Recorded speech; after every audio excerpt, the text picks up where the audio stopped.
দিয়ে ওঠবার মতো ছিল এই প্রতিমাটি। আজ মহাষষ্ঠী, আর কলকাতা সেজে উঠেছে শারদীয়া রূপে। আমার দেখা একটা অন্যতম সেরা প্যান্ডেল হলো এই প্যান্ডেলটা, যেখানে আজকের দিনে দাঁড়িয়ে বর্তমান সমাজের একটা চরম বাস্তব সত্যকে তুলে ধরা হয়েছে।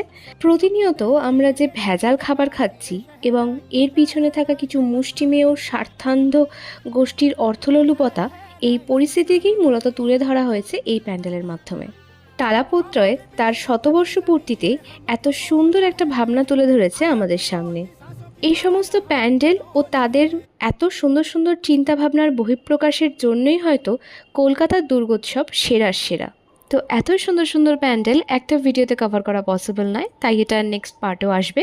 আপাতত আমি আমার লাঞ্চটা কমপ্লিট করি। ভিডিওটা ভালো লাগলে লাইক, শেয়ার অ্যান্ড সাবস্ক্রাইব।